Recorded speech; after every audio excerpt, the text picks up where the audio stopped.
Hello, everyone. Hello. This is Alexandra Levine with Alexandra Levine Live. You are all in with Alexandra Levine. I want to say a shout out to my Jewish brothers and sisters today. Happy Purim. As we say in Hebrew, Chag Sameach. The story of Purim is a very beautiful story. It talks about the book of Esther, Queen Esther, the Jewish queen, who was married to a non-Jewish man, King Ahasuerus. But what happened was, when King Ahasuerus was seduced by the evil man Haman. Unfortunately, Haman told King Ahasuerus to make a mandate to annihilate all the Jews in the area. Queen Esther did not tell her husband that she was Jewish before they were married. But when she found out the mandate, she ran to her cousin Mordecai and said to Mordecai, "What do I say to my husband?" And he advised her. He told her exactly what to say to her husband. And she said to her husband, she said, "Because you have called for this mandate of Jews, I am a Jew and I will die too." And as a result, King Ahasuerus said, I cannot kill my wife and her people. So what he did is he did the ultimate reverse. Instead of killing the Jewish people, he killed Haman, and he hung Haman's evil sons, his wicked sons that were much more evil than him. And I just want to say that the Jewish people also fought back. They were a small army at the time, and they fought back against Haman and his minions to win the day. There are so many women out there, Jewish and non-Jewish, that are Queen Esthers out there. But of course, the Jewish people can never have a good holiday. It's always got to be havoc because of pro-Hamas people ruining everything for all of us. And what happened today in New York City at Trump Tower, which I've been inside, in the lobby, you had pro-Hamas activists screaming and shouting and defending this pro-Hamas man from Columbia University, who was the cause and havoc of what was going on at Columbia University after October 7th. It was a group called Jewish Voices for Peace, which the mainstream media called them Jewish activists. Let me educate you on Jewish Voices for Peace. They are anti-Jew Jews. They are formed and funded by a horrible man named George Soros. I combated Jewish Voices for Peace in Annapolis when I combated CARE being a part of the Anti-Hate Commission. I went up against Jewish Voices for Peace. I had no problem. And as a result of my voice, I got rid of CARE from the Anti-Hate Commission in Annapolis permanently. You can go on my YouTube and watch that testimony in real time. Jewish Voices for Peace does not represent me as a Jew. And then you have Senator of New York, Chuck Schumer, who, as we call, hashtag not a real Jew, hashtag not my Jew, hashtag not a true Jew. And as President Trump called him today, and he has called him before, he is a Palestinian. He stands with the Palestinian terrorists. He stands with Hamas. He stands with the Muslim Brotherhood. He stands with terrorist organizations. I've asked Senator Chuck Schumer to denounce his Judaism and to go hang out with Hamas and the Taliban and Al-Aqsa Martyr Brigade and the Islamic Jihad, because those are the people that he needs to hang out with. And then let's see if they're his friends. But Chuck Schumer is a disgrace to the Jewish people, to the Jewish race. So is Bernie Sanders. So is Adam Schiff and Jerry Nadler. I can tell you these Jewish men do not represent me and the majority of the Jews across this country and across this world. I have to apologize for their ignorance, for their stupidity. The fact that any Jewish person would stand with a terrorist organization is a disgrace. And we have that in the state of Maryland with Congressman Jamie Raskin, a Jewish congressman who's a Jew in name only that stands with CARE, AKA Hamas and the Muslim Brotherhood. The Jewish people have hashtag had enough of Jewish leftist progressives that are supporting and backing and working with terrorists. They're formed and funded by terrorists. They're funded by the George Soros of this world. They're funded by Hamas. They're funded by the Muslim Brotherhood, Al-Aqsa Martyr Brigade, the Taliban, Islamic Jihad, and so forth. And again, I thank the Jewish people for hashtag Jexiting the Democrat Party and for voting for President Trump this time. But I implore the Jewish community, especially in Baltimore County and Baltimore City, especially the Jewish constituents of Baltimore County Councilman Itzi Patoka, who has the audacity to run for Baltimore County Executive. I challenge his Jewish constituents to hashtag Jexit his party, to move to be either an independent or a Republican, not vote for him in the primary. But if you do not leave his party, do not vote for him in the general. We have somebody else who's much better that supports the Jewish people and will protect the Jewish constituents. Itzi Patoka supports illegal immigration. Itzi Patoka has not said boo about what happened today at Trump Tower. Again, we have someone else, a woman, Kimberly Stansberry, and we'll bring up her flyer later tonight, that will be your next Baltimore County executive, that should be your next Baltimore County executive. Again, I challenge the Jewish constituents of Baltimore County Councilman Itzi Patoka to leave the party, to not vote for him, and to vote for Kimberly Stansberry. And again, another highlight in the news today. As you know, President Trump has been working really hard to bring Ukraine and Russia to the table for an automatic ceasefire. As you know, President Trump is the master negotiator. He wrote the book, The Art of the Deal and The Art of the Comeback. And what did he do today? He got Russia to agree to a 30-day ceasefire with Ukraine. And Zelensky, of course, had to crawl his way back in. As you know, he had the audacity to come to America and demand more money and say that he was alone. But Putin has actually been working very well with President Trump. They've had great conversations. Vladimir Putin wants the war to come to an end. Zelensky doesn't. After President Trump and his team removed Zelensky from the White House, what did Zelensky do? He ran to Europe and got $2.6 billion from the UK and many others, including his best friend in France, Macron. But now Zelensky has no choice. Remember what President said, he doesn't have the cards. Now Zelensky is coming to the table with Vladimir Putin to do a 30-day ceasefire agreement. Let's see if the agreement stands. Let's see if Zelensky will play ball, because I can tell you that Vladimir Putin will play ball and wants the war to come to an end. Something else that happened in Baltimore County public schools is a group named CASA. CASA celebrates as Baltimore County Public School Board of Education passes reforms to protect immigrant students.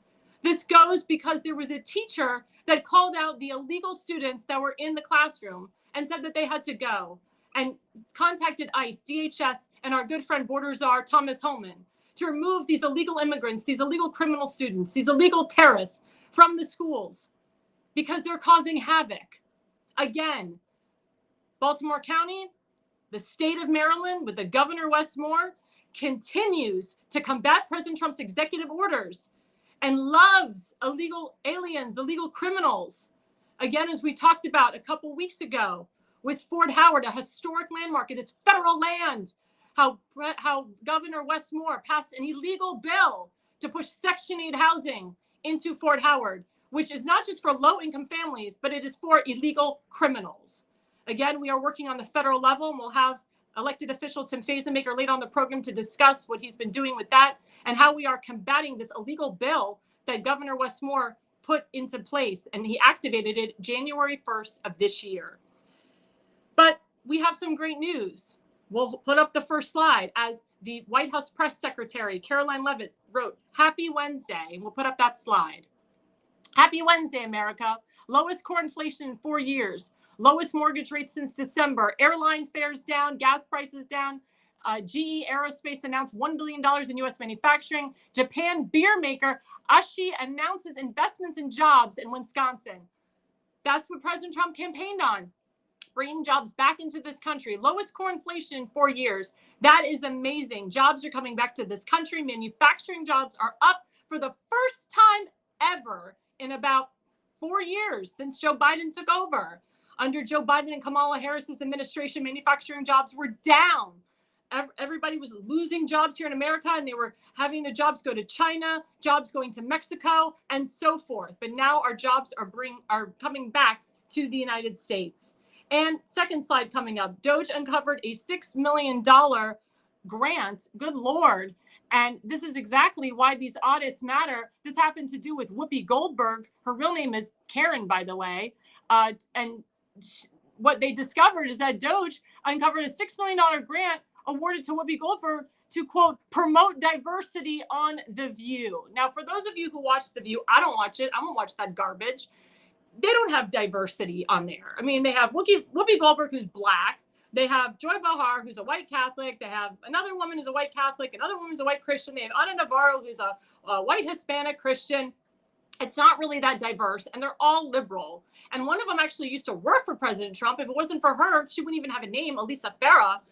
but it's a not diverse show. It's disgusting. And to find out that that we, the American people, were giving out money to this show is disgusting. That's why it's so important that we have Doge. For people that continue to combat Elon Musk, why? He's exposing all the waste, corruption, fraud, and abuse. That's what we wanted. That's what President Trump campaigned on, and that's what we voted for. I'm so happy that Elon Musk, with Doge, is exposing all of this waste, corruption, and fraud. He also exposed that there's people that are 150 years old, 200 years old, 250 years old that are collecting Social Security. We know that that's not possible. The average person maybe lives to 105, 110 maybe. I had a cousin that from Brazil that lived to 104. God bless her. And even President Trump, and I agree with him, he said, the person who's 150 years old, I'd like to meet that person. I'd like to drink their fountain of youth. I'd like to meet that person too. I'd like to meet the person that's 300 years old. We all know that it's BS. We all know that there's nobody that's alive at 200 years old. This is not Abraham times or Moses' times anymore. And then we'll put up this other slide about what's going on against Elon Musk. A transgender, and this is from my friend, Gunther Eagleman. He's got 1 million followers. We love Gunther. A transgender has been arrested and is facing federal charges after terrorizing a Tesla dealership in Colorado. Transgender violence is an issue and it needs to be addressed. And after that happened, actually the police went in, ICE, DHS, they're arresting all these transgenders that are hurting Tesla and trying to undermine Tesla. And they see that Act Blue, which is a Democrat organization, was trying to hurt Tesla as well. So anybody, again, that combats Elon Musk is stupid. The guy is one of the wealthiest men in the nation, probably the world. He's almost a trillionaire. And you're combating him? And what did President Trump do the other day? He actually bought a Tesla. He bought a red Tesla. And President Trump has said, I love the electronic cars, but I know that the majority of the people, they live on gas cars. The Tesla cars are very expensive. They range from $100,000 plus. The average American cannot afford a $100,000 car. But it's good to see the diversity and the dynamic of the Tesla car with the car with gas. But also, Elon Musk gave President Trump the option of having a green car, a blue car, a red car. And President Trump was so cute because he said, I can't drive the car. I'm not allowed to. I have the beast with me, but we're going to keep it in the White House. And if some people want to drive around the White House lawn, that's fine. But again, combating Elon Musk, the dumbest thing that people can do. And again, the transgender community, what the heck is a transgen? They're less than 1% of this country. I didn't even know what a transgender was until Barack Hussein Obama. And I feel and I see and I read that the transgender community is really coming to an end, meaning they're not growing as much as they did under the Biden administration. Now that Trump is in, they're actually, their voices are getting shut down. Their messaging is getting shut down because they don't have a message. A lot of them are whacked out to heck. And I see Republican lawmakers that are calling out these transgender lawmakers. And even though the person says they're a woman, they're really a man. And that was a whole thing in, I think, Connecticut, or I think it was maybe Delaware the other day with that on the floor. The guy's a man. His name is Mr. McBride. And he called him Mr. McBride. And this other lawmaker got upset with this Republican lawmaker and said, you have to call the person by their pronoun. Well, what did President Trump do? He removed anybody that had pronouns. I still go to Sephora and shop. They identify themselves by their pronouns. You can see the name tags. It says Katie, she, he, or Logan, he, she, or they, them. Why are they continuing this? And Sephora is owned by Louis Vuitton. They know better. If I was a worker that worked at Sephora, I would not wear pronouns. I would say, I'm out of here. I would say, President Trump, under executive order, said no more pronouns. I'm going to get fired anyway if he sees me with a name tag with a pronoun. No more pronouns. The pronouns are done. And then we have this moron senator, Elisa Slotkin. We'll pull up her post. This is a different post, and I'll read this too. Trump's economic record is about good as Venezuela's, which is true. Trump has one of the two greatest Dow Jones good jobs in U.S. history. But that's not the post that I wanted to put up. That's the post we wanted. Yes, thank you, by my friend Greg Price. Senator Elise Slotkin says that Americans elected President Trump because they're going through their, quote, angry teenage years and their brains haven't fully formed yet. I put that question to my audience. Is that true? Americans elected President Trump because they're going through their angry teenage years and their brains haven't fully formed yet? I don't know. I voted for President Trump. I consider myself a smart woman. I don't really tote my education, but I'll tote it tonight. I have a master's from NYU. I graduated summa cum laude from NYU. My brain is fully formed.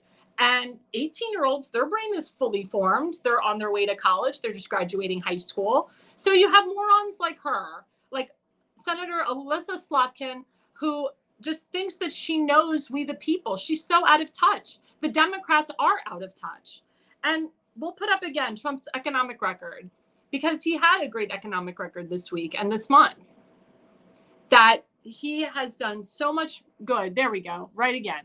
Trump's economic record is about as good as Venezuela's. Trump has risen of the greatest single day Dow Jones industrial average in a U.S. history. It says smart men don't tell you how smart they are. Rich men don't tell you how rich they are, which is true. That's called old money.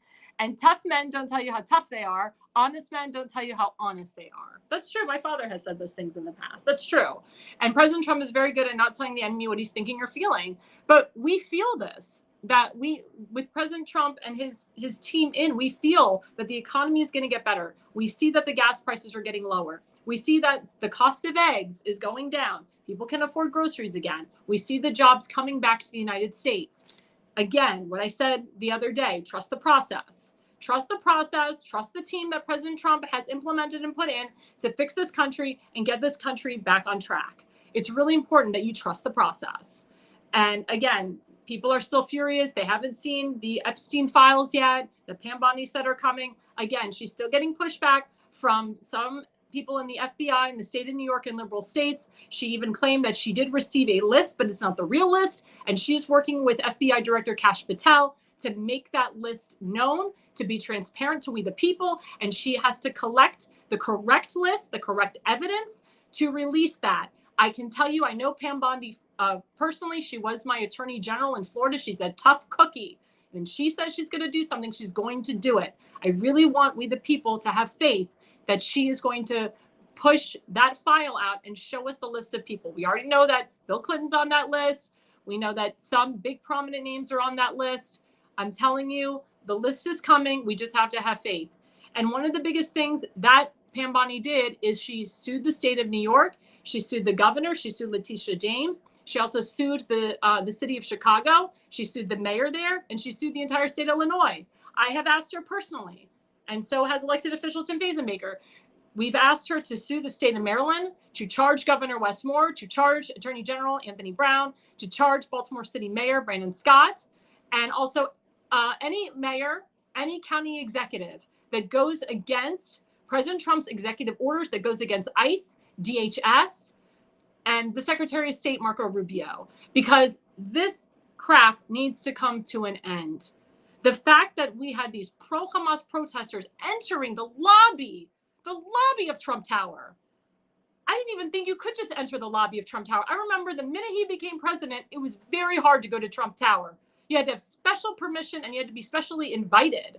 I had the pleasure of going into Trump Tower in 2013. He wasn't the president at the time. But after he became president, I remember it was very hard to get in. And this was not peaceful protesting. Everyone says, oh, it's peaceful protesting. No, they're calling for the genocide of Jews again. They're saying that Israel is horrible. They're burning flags around us. They're saying that Jews are terrible people. Again, this is happening right before our holiday of Purim. Again, can the Jewish people just have a holiday to themselves? Please, God.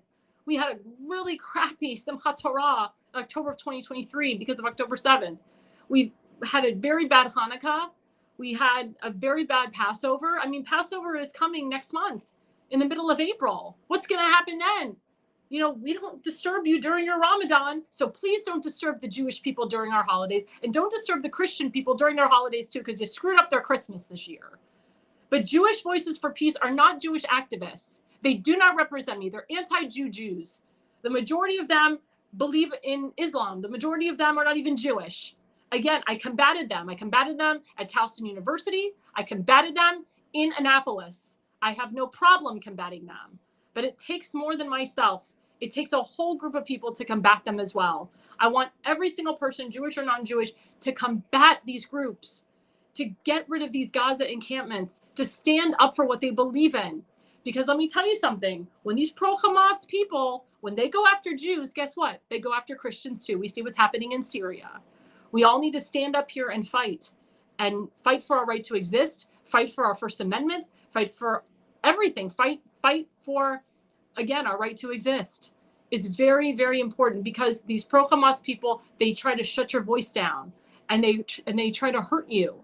I want our students to not feel that being Jewish is a bad thing. I talked to a guy today. He's like, I'm embarrassed to be Jewish. I'm embarrassed to tell people I'm Jewish because of what's going on. And I said, don't you ever be embarrassed of your faith. You hold your faith in your hands and you hold your head up with pride. You should be happy to be Jewish. You should be happy to be Christian. You should never denounce your religion because you see people hating you. You should never lie about your religion or lie about who you are. You should wear that kippah with pride. Keep that mezuzah on the doorpost of your house, of your door. You should wear your Jewish star, wear your cross with pride. Because when you don't, guess what? The enemy wins. And we're going to talk about that further on, about First Amendment rights and Second Amendment rights. Coming up right after the break, we have a wonderful guest. His name is Dan Was. He owns and runs the Gun Owners of America. And he will be back with us right after the break. Do you have old home videotapes that you're no longer able to watch? Need them transferred to DVD, Blu-ray, or your smart device? Baltimore Digital offers professional-grade VHS, mini DV, and high 8 digitizing services. We can also convert Super 8mm film too. Baltimore Digital also provides photo restoration services. Visit archive.baltimoredigital.net. Mention code Alexandra for a 10% introductory discount.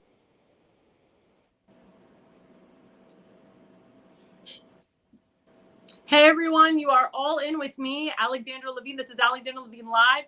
We have my special guest, Dan Was, with the Gun Owners of America. Thank you so much for coming on our show tonight. Hey, Alexandra, it's great to be on your show. Thank you for having me. Let me just make one little correction. I don't own Gun Owners of America. That's a big organization.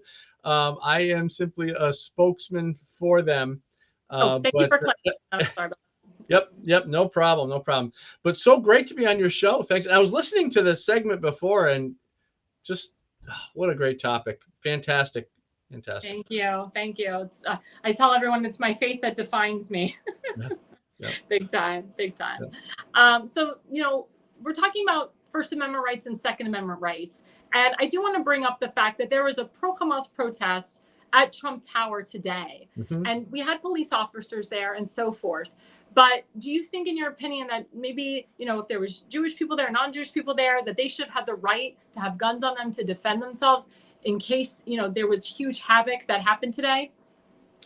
Well, first of all, they didn't seem like they were Jewish people that were protesting. That was a really strange group. So I was confused about that to begin with. But the way I look at it, if you're a citizen of the United States and you're not in prison, you should have your Second Amendment rights. See, the thing is, people will say, well, we need background checks because, we want to make sure felons don't get guns. Well, first of all, that doesn't work. The background check system doesn't work to stop bad guys. That's the myth that they think, people who don't know any better think that, background checks are going to stop bad guys. But the truth is, the background check doesn't stop the bad guys. But here's the thing. If you're trying to stop felons, why are violent felons, not in jail? This is the thing that we need to focus on. It's not about guns. It's about keeping the bad guys in jail. And here in my state, in New York, we've got a governor who lets them out. I don't understand it. Well, I do understand it. I've been in this conversation long enough, and I understand that the real reason is to keep the actual patriots of America unarmed and helpless, while creating violence in society. It's a long story. We can get into any piece of it that you'd like and go into more detail. But to summarize, if you're an American citizen, you should have your Second Amendment right. Well, let me ask you, because there are some states now that have constitutional carry, some states that don't. My state of Florida became the 27th state to have constitutional carry, which means that you don't have to have a permit. Right. Do you agree with that? Do you think that people still should get a permit just in case? What say you about that? No, just like our founding fathers wanted. You see, our founding fathers didn't write the Second Amendment to say the right of the people to keep and bear arms shall not be infringed as long as you get a government issued permission slip from a government that doesn't want you to have guns. It just it just wasn't supposed to be that way. The firearm handgun permitting process is not only is it unconstitutional, but it's got a lot of problems. I'll give you a couple statistics. 2017, 112,090 people were denied their firearm permit, their handgun permit. 112,090 denials. Now, of those 112,090 denials, there were only 12,000 investigations, which tells you very quickly that they knew that the vast majority of the background check denials were false positives. In other words, good people being denied their right for no good reason. So you get 12,000 investigations. Out of those 12,000 investigations, there were only 12 prosecutions. In other words, they stopped 112,090 people from being able to exercise their Second Amendment right, and they only prosecuted 12 people. So what happened to those 112,078 people who were denied for no good reason? They went without being able to exercise their right, and 80% of those never got their permit in the end because they didn't appeal the process. There's a whole appeals process, and you need a lawyer and things like that. So the background check system is unconstitutional and full of problems. I'm really great that you define that, because you go to Georgetown University, you go to all these liberal universities, they have their own interpretation of the Second Amendment and the First Amendment. And these are people that are going to law school, that are going to be the next lawyers. It's scary. That's scary. Yeah. It's very scary how they just define it completely different than what you just did. So I thank you for that. Discuss, people longing to defend themselves, but they're afraid to have a firearm. As you know, they have something called the burn-a-gun, which looks like a gun, but it's really pepper spray at the very end. Tell my audience the difference between having a burn-a-gun, a real gun. What do you think is most effective, especially nowadays? Well, I don't have a burn-a-gun, but from what I understand, it's non-lethal, and it might be a very valid way of deterring an attacker, and maybe giving you enough time to run away or whatever. I don't know that it would be the most successful way of saving your life in an emergency when you're under attack. I don't know if you're under attack by multiple people. I don't know exactly how effective it would really be, but I think it's a good alternative for people who don't own a gun or don't want to own a gun for whatever reason. I have no problem with that. It's better than nothing. It's better than not being able to protect yourself at all. I would prefer that people get armed and trained, and we have that right. It's been written in our Constitution, our Bill of Rights. Our founding fathers knew how important it was. I would like everybody to exercise that right and understand the importance and the value of carrying a gun. I agree with you on that. And my second question, or I'm actually going to go to a different topic about the schools. Right now, we say Baruch Hashem, praise be to God, knock on wood. We haven't really had a very bad school shooting. We did under Biden, but of course, we always think about the Parkland shooting and many other shootings that have happened. And my Congressman Greg Steube, who I'm very close with, he served in Operation Iraqi Freedom. He's very supportive of the Second Amendment. He believes that we should get rid of gun-free zones, and he believes that teachers that have had law enforcement experience, or they have training with firearms or military experience, should be able to carry a gun at school, whether it's elementary, high school, or the college level. What say you about that? I'm with him. The problem with the gun-free school zones, I'll give you a little bit of history. Back in 1990, there was Joe Biden introduced what's called the Crime Control Act. And in that Crime Control Act was a thing called the Gun-Free School Zones Act. And ever since Joe Biden introduced that in 1990 and it was signed into law, school killings they've doubled since then, and they increase at twice the rate of increase every 10 years. And the reason is because what we ended up doing with the Gun-Free School Zones Act is disarming teachers and staff who would likely be carrying, likely people who would be inclined to carry a gun should be able to carry a gun in school.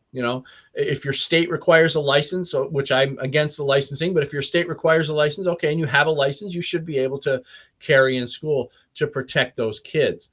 Now, it's gone so far that not only are teachers and staff, not able, but the whole topic has been kind of taboo, and it's almost a dirty word to even talk about having a gun on school campus. But having guns on school campuses in the right hands is probably the most important thing, and it would be the one thing that would keep our children and our teachers safe. But ever since they did that, it's been an absolute nightmare. And if you notice something in the media, the political left, they don't denounce these gun-free zones, even after we show them the number of deaths that are caused in gun-free zones. Even after we show them, we give them the stats, we give them the data, and they still deny it. Because on some level, those deaths of those kids and that carnage and those heinous acts of violence that happen in schools helps the political left, and it helps the gun grabbers because it gives them more justification for more gun laws. They're saying, see, we need more gun laws. Well, the problem is it's the gun laws that are sometimes that are most often causing the problem. And in the case of gun-free zones, the absolute worst idea we could have ever done to our kids. I agree. And the ironic thing is that the majority of Democrats in the House of Representatives and in the Senate, they own guns. Kamala Harris said when she was running, she says, she said it to Oprah, I have a firearm. Somebody's going to come to my home and try to shoot me. I'm going to kill them. Yeah. Well, they say that, and maybe some of them do. What I've learned being in this conversation for so long is that a lot of times what the Democrats will do is try to trick you into believing that they are up on the topic and they understand guns, and because why wouldn't you understand the topic if you own a gun yourself? So I think a lot of times what they do is they say that they own guns so they can kind of it's kind of like street cred for them when they're talking to people like me. And but the truth is, a lot of times when they say that, I can read between the lines and I can tell that they're not really gun owners, not all of them, and they're just kind of being they're phonies, and frankly, in my opinion. But why are the Democrats so scared of people defending themselves and owning a firearm? They're not scared. See, the gun control strategies that they use are really, they're all done under the guise of safety. Okay, so what they do is they create an irrational fear of guns in the public, and they create a hatred toward gun owners. Like these gun owners are recklessly and intentionally putting us in danger because they won't give up their Second Amendment right. So they create all this narrative and all this nonsense, but they're not scared of guns. They understand that gun control laws are really created to disarm their political opposition, which is the patriots, the conservatives, the Republicans, the good guys. So while on one hand they say, well, we want to save the children, we want to make everybody safe, they don't. The gun laws are all created. If you look at them and you can see how some gun laws interact with other gun laws, you can see that the gun laws are actually created to disarm their political opposition. I completely agree with you on that. It is disgusting what they want to do. And again, I even go to what we say Republican rhinos, Republicans in name only. Like, for example, Congressman Dan Crenshaw. He was an up-and-coming guy from Texas, up-and-coming congressman. And all of a sudden, he went on the rhino train, and he was a former Navy SEAL, but yet he voted for red flag laws. Explain that to my audience. I wish I could. I wish I could explain what happened to people like Dan Crenshaw. When he first came on the scene, I thought, okay, he seems he seems pretty good. He seems like he knows what he's talking about. I can probably get behind this guy. No, no, he turned. And I gotta be honest. Even President Trump during his first term said, we'll grab the guns and we'll ask questions later. Since then, I got to give President Trump credit because I've always been a huge supporter. But since then, he's changed, and he must have had the right people in his ear saying, "Hey, wait a minute, no, we're not." We're not going to take the guns and red flag confiscations.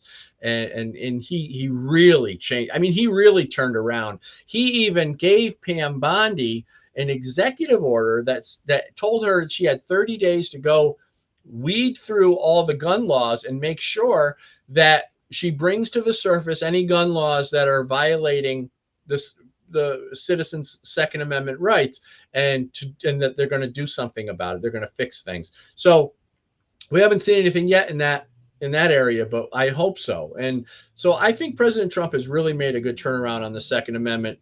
He's been endorsed by some of the big organizations. Gun Owners of America, the organization that I work with, endorsed him, and also President Trump spoke at one of our big events via television screen, via monitor from a satellite location. But he had a message for us at Gun Owners of America, which was great. So I think President Trump's on the right side now with respect to the Second Amendment.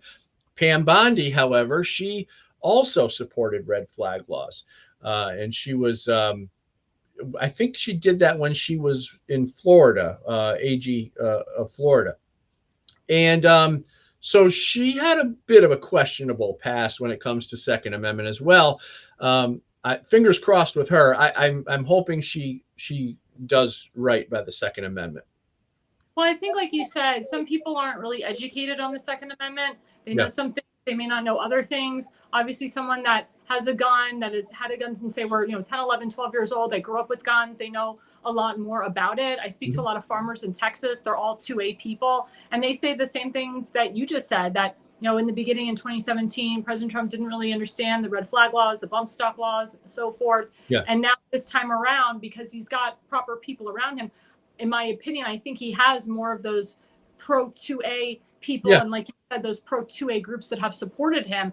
Now he's telling Pam Bondi about it. Now he's telling Marco Rubio. Now he's telling more people in his cabinet around him and so forth that this is the group that voted for me, just like he did with the Teamsters and so forth. He's put certain people in place that voted for him. He's like, okay, the big 2A people, they endorsed me and they all voted for me. Now we have to take care of them. We have to take care of our own. And I think that's what's happening right now, because it's true. There are some people that are not educated on red flag laws and bump stocks and so forth. Let's see about that. Yeah, well, that's true. There are a lot of people, you believe it or not, in Congress who really don't understand what the Bill of Rights is all about. I'm convinced that, it's funny because you hear Democrats saying, well, we want to protect everyone's rights, constitutional rights. They don't want to protect constitutional rights.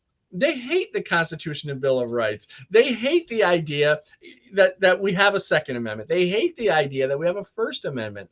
And so, either they don't understand it or they just despise it. And I think those on the left really just despise it because they're not cut from the same cloth as us true, real Americans. We want to support the Constitution, Bill of Rights, and what our founding fathers put in place when they started this country 250 years ago. The Democrats have been working ever since to destroy that. It's really strange that we have a government like that. I don't.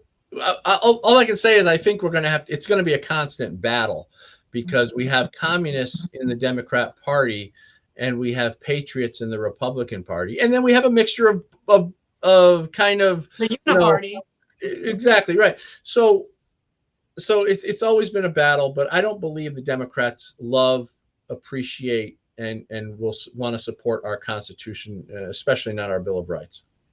A couple of things I want to ask you. There are some congressmen such as Congresswoman Marjorie Taylor Greene, Congresswoman Nancy Mace, and Congresswoman Lauren Boebert. They both have their concealed carries, and they asked Speaker of the House if they could have their concealed weapon with them when they go to the halls of Congress. Yeah. Because they've had death threats against them. Yeah. Let's say Well, I think they should. That's another thing. Federal buildings are most often off limits to firearms, and I disagree with it. I mean, I think they should. I mean, Lauren Boebert should be able to carry a gun. She carried a gun her whole adult life, and um, they should. Of course they should be. They should be able to. Yeah. And the second question, the follow-up is, they had a White House staffer who was able and allowed to bring a gun into the president's presidential address. And people thought that was very strange. So White House staffer, you go through security, you're going through I'm blanking on it, the metal detector, there we go. Yep. And you see the gun on him, and it's the president speaking in front of the nation and the world. He's allowed to go through with his gun, but you can't have these congresswomen that have concealed carry, that have, like you said, held guns their whole life. Congresswoman Kate Comack of Florida, her husband is a police officer. She's touched guns her entire life. They're not allowed to carry guns. But yet a White House staffer, a random White House staffer, was allowed and able, went through the metal detector with a gun during the presidential address. What's he about? Yeah, I remember hearing that story. Was he allowed, or did he just get through with it? I think he just got through with it. I don't think he was allowed. So he wasn't allowed, right? He wasn't allowed. Yeah, I don't know how he got through. I don't know the situation over there with the metal detectors and things like that. But yeah, I mean, well, first of all, I believe he should have been able to, because I believe everybody should be able to carry a gun on them wherever they go. But the way it's set up there is you can't, or you're not supposed to, and it's illegal. It's unconstitutional, but it's illegal. And so I don't know how that happened. I really don't. I can't really comment on it. I think people were concerned that his intentions were not good because it's the president's address. And as you know, President Trump, he's had death threats, and he's been almost assassinated twice. Right. Assassinations on his life. I would, yeah. If I was President Trump, I'd be a little skittish about that too. I would, yeah. I would be a little concerned. I would actually trust a 13-year-old DJ to have a firearm on him than a White House staffer, to be honest with you. Right.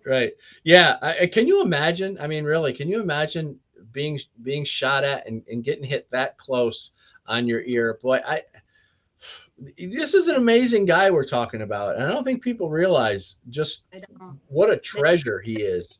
Because I normally watch his rallies live, and I was talking to a friend of mine at the time, and my aunt, I'm on a group chat with my family, and they're like, the president's been shot, and I didn't believe it. I'm like, what? Like, is this like, John F. Kennedy, like, what the heck? JFK Jr., like, all over again? Like, what is this? And of course, I watched the repeats of it, and I got very emotional, because I love President Trump, and God forbid something happened to him, it'd be very hard for me. It'd be very hard for the majority of our country. Yeah. And for him to get up there and take his fist and go fight, and to show the country and the world that he is a fighter, that he wasn't going to let this get to him, and that strength that he had, that he was able to get that extra strength as he's laying down on the ground, and he feels the blood, coming onto his face. And people didn't know if he was shot in the head, if he was shot in the ear. They didn't know what was going on. But it showed such momentous strength from the man that day. That's what I mean. He go back to Butler, months later. Yeah, exactly. More strength. That shows chutzpah. We say it shows nerve. It shows some gumption to go back to the scene of the crime. Yeah. I don't know how. Frankly, I don't know how he does what he does. And this guy is just only 4 hours of sleep. I can tell you that, or sometimes not sleep at all. I know he did a bunch of all-nighters during the inauguration. I can tell you that. Yeah, well, I mean, I started reading up on President Trump. Well, he wasn't president back in the 90s. And I was just amazed at his skill as a businessman. I mean, his strategy and his tactic. He got what he wanted. He was able to do business deals like nobody could. And I always said, we need a good business owner to run our country. After watching Clinton. I said that. Yeah. I mean, my father and I both said it together. I mean, you're watching these guys, Clinton, Obama, and all these guys, just even Bush, just not doing it right. And, always running the business with an ulterior motive, having some other things motivating him and influencing him. Trump comes in like it's a big corporation, And that's exactly what we needed. I wish we had another 8 years of it, because it's really going to take he's going to have to get things moving quick to get Well, stuff they're back. trying to give him another 4 years. I know Congressman Brandon Gill, he wants to put in another 4 years for President Trump because he feels he was screwed, because we all know, and I've said it on this, I'll say it, that the 2020 election was stolen from him. But other congressmen, Republican congressmen, have said it's a good thing because we saw the corruption of the Biden administration. Wasn't even Joe Biden doing anything. It was Obama and Jarrett on the side with George Soros doing everything and controlling Joe Biden. And of course, Kamala Harris was a puppet as well. So it was actually, in a way, like, as I said, Republican lawmakers said it was a good thing that we, the people, saw that we were moving into this socialist nation. And what did President Trump always say? We will never be a socialist nation. And again, I thank the American people for listening to him, for voting for him. I thank the minorities, people that have never voted Republican in their life, for voting for him, for changing parties and voting for him. It's a godsend. And I mean, I'm all for it if they, if the Constitution can be changed so that he can reign another 4 years. We'll see. I know for a fact that there's been talk that he wants his sons to take over, Don Jr. and Barron Trump, in 2044. That'd be really interesting to keep the Trump name and legacy alive, because we say, who can push President Trump's agenda forward more so than his children? And his children obviously know him very well, know his agenda. And it's like, to just get rid of Trump, or not get rid of him, but I'm sorry, he ends his era. And then we have, God forbid, get back to what we normally had, the uniparty, or God forbid, get a Democrat in there. It's going to mess up all the beauty that President Trump is doing right now. So that's why President Trump is working so fast. But I think, in my opinion, he's setting his sons up to take over when he exits. That's my opinion. What say you? It could be. I always thought I think JD Vance might. So far, JD Vance is looking pretty good too. I think he could do the job just as well. As long as he stays in line and isn't like a Mike Pence in the end, it's all good. Let's hope. Yeah, let's hope. Because I was disappointed with Mike Pence. I couldn't believe it. We all were. At first, I thought he was great. Okay, all right, he's looking good. Everything's going well. And then you got that. But you know what? You said something that was interesting. It's a good thing that they stole the election at that point, because if Trump was to take another 4 years, he wouldn't have had the House or the Senate. He wouldn't have been able to get a lot of stuff done. And you're right that it gave 4 years to just expose the Democrats. And it's actually a beautiful thing, the way it all worked out. So I'm kind of glad it happened that way. So Dan, we have a couple minutes left. Tell my viewers how we can follow you and so forth. Okay, well, I got, let me grab these. My book series, Good Gun, Bad Guy. It's a three-book series. 1, 2, 3. And talks all about a lot of the stuff that we talked about today. It talks about the narrative, the anti-gun propaganda, talks about the media's involvement in the gun control game, and it talks about why they want an unarmed population. So the book series is great. It's goodgunbadguy.com, and my web show, which I want to get you on, Alexandra, is called The Loaded Mic. And people can find that at loadedmic.com. It's mic like microphone, M-I-C. And we got to, next week, we got to get you on the show. So I'm going to be in touch. I just want to repeat. So it's Good Guy, Bad Gun. Is that correct? Good Gun, Bad Guy. Oh, Good Gun, Bad Guy. There we go. That makes sense. Goodgunbadguy.com and loadedmic.com. Okay, so goodgunbadguy.com. Got it. Right. And then mic.com. Loadedmic.com. Yep. And any Twitter handles for you? Search my name, Dan Was. Yeah, you'll find me on search Dan Was or Loaded Mic, and you'll find me on all of them. LinkedIn, Twitter or X, and Facebook, and Instagram, and TikTok, and all that stuff. Awesome. This has been a great 40 minutes. Thank you so much for coming on. Well, I'd love to have you back on my show as well. Okay. Such a wealth of knowledge. You really explained the Second Amendment better than anybody. Thank you so much. I hope it encourages people to obtain a firearm and not be afraid, because you never know. You could be living in the nicest area in, I'll just say it, Sarasota, Florida, and God forbid something happens to you. You really have to be prepared. I was just there. I was just there in Florida recently. That's where I'm from, so that's why Yeah. I'm thinking of a nice area. I mentioned, okay, Sarasota, Florida. There we go. I'm like, you think you're on Lido Key Beach and everything's good, and then you get some more on. So. Oh yeah. I think everybody should carry and get trained. Yeah. Exactly. So everyone follow Dan Wass. Go to goodgunbadguy.com and loadedmike.com. Excellent. Thanks, Alexandra. You're welcome. And we will be right back after the break with our top story.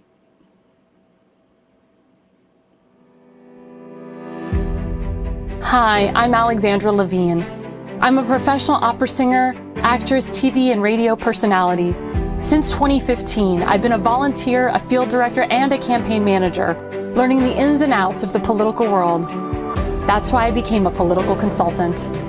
My job is to lead you to victory with organization, structure, and the mindset of winning for your district or state. With my guidance and direction, I can keep you focused on the things that matter to the people and advise you on key issues that need to be addressed. If you're a serious candidate that is serious about winning, then book a consultation with me today. Go to levineconsulting.co. You'll be happy you did.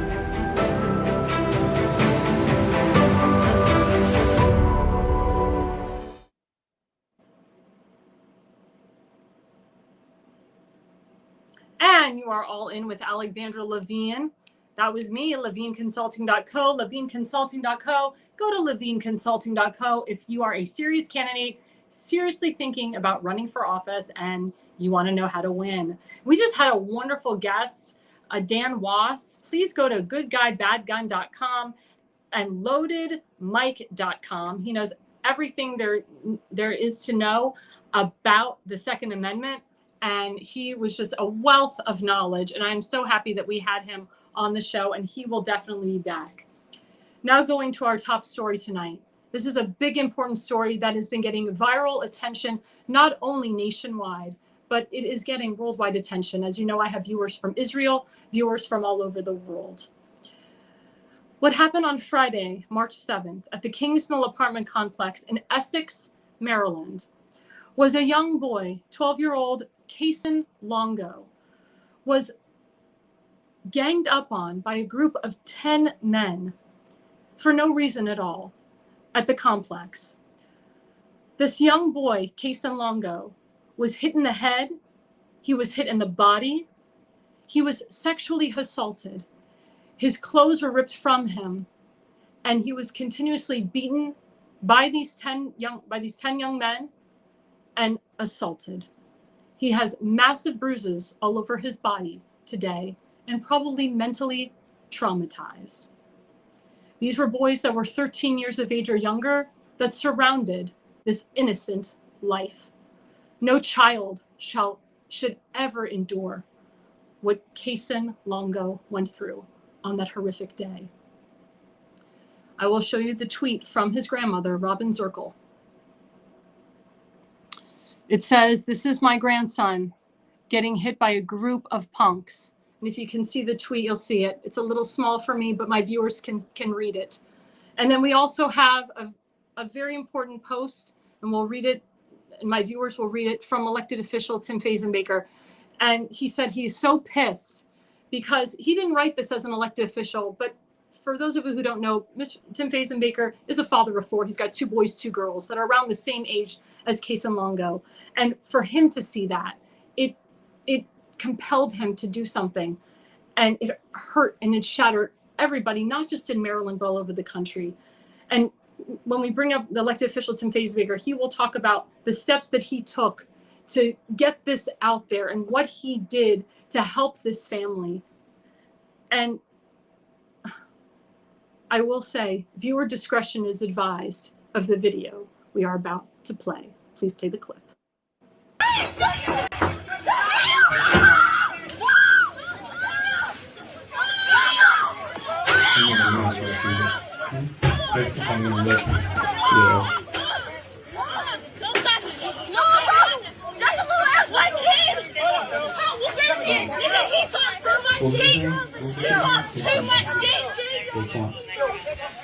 You see Chalman on there? Jaquan Chalman? Chapman?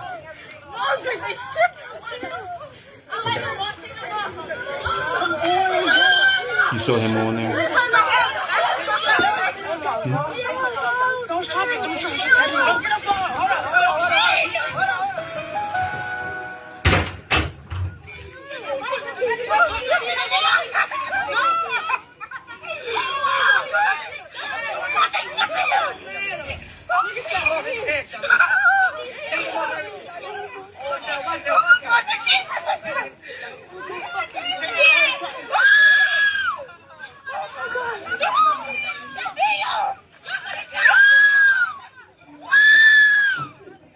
don't want to kill this kid. I'm telling you now.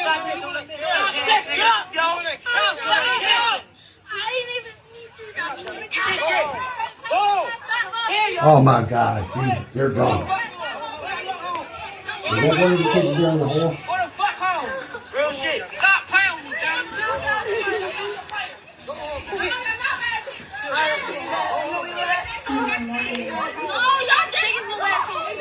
yeah, go home. Such a horrific video. As you can see, Kason Longo, who is white, is being pummeled, hit, attacked by 8 to 10 black young men. And police, they did get involved. They unfortunately did not consider this a hate crime. But me looking at this objectively, it clearly looks like a hate crime. My question is to the kids' parents, the delinquents' parents. Did they see the video? Did they see what their son did to this innocent 12-year-old life, Kason Longo? Have they reached out to the Longo family? Have they reached out to Kason? Have they said to their son, you should be in jail right now for what you did to that innocent young man, young boy? The fact that they pulled his clothes off his body and continued hitting him. And there's another video that shows Kason getting up and he is hurt, he's limping. He's crying. He's asking for mercy. He's asking them to stop, and they continuously hit him over the head and continuously hurt him and abuse him. It's disgusting what I saw and what others saw all over the nation. And what I think the American people are asking is for restitution for this young man and for his family. That the vigilantes' parents, they come out and they offer some type of restitution, maybe pay for the boy's medical bills, maybe pay for any mental health that he's going to need down the road, because this is very traumatizing for anybody. I can tell you, my father growing up in Baltimore and Washington, D.C., he was beat up at his high school for being Jewish. My uncle owned a restaurant and a deli in Washington, D.C. He was beat up by black men innocently. My Zaidi, which is Yiddish for grandfather, owned a liquor store in Washington, D.C. He was beat up by black men too, and so was his nephews right in front of him. Now, I'm not saying black because I'm making this about race, but you see what happened. You see a young white boy being attacked by 10 black men. It was very hard at that time for Kason Longo to defend himself against these 10 black men. And why isn't this considered a hate crime? Why hasn't Governor Westmore come out and combated this? As I've said in previous shows, Governor Westmore and Baltimore City Mayor Brandon Scott called themselves DEI leaders. Attorney General Anthony Brown is a DEI leader. Nick Mosby, the former Baltimore City Council president, has now been commissioned by Governor Westmore to be the Maryland Lottery Commissioner, another DEI hire. Why is this happening? Why are these crimes happening? And why hasn't there have been any repercussions for this? And now we have lawyers involved. Let's put up the slide. Disturbing content. This is from the Turnbull Lockmeyer group, and they are now involved. You can read it. They are now involved in this investigation. They actually offered to take on this case for free. They're defending the child that was beaten up. And again, we'll get into how they got involved. But this shouldn't be happening. I can tell you on a personal note, I was in an Ulta store in Annapolis last week where 3 black men wearing ski masks came into the store unannounced, probably with firearms. That was not confirmed, but I think they had firearms on them. And they came in and they broke a bunch of glass and they stole very expensive fragrances. And the store manager told me to go in the back because he was afraid that something was going to happen to me. I wasn't allowed to have a weapon on me, but I'll be honest, I was scared. And there was 2 women in the back that had panic attacks, and I had to come to their aid. At the end of the 10-minute robbery, the police came late. They had their photos, they had their license plates, this picture of their car, but they didn't go after them. I found out a week later, guess what? Those 3 black men were never caught, even though their pictures were all over the security cameras. I said to myself, how can this be? There's evidence right there that they did this. The problem is that the Ulta policy is they have to allow these robbers to just rob the entire store.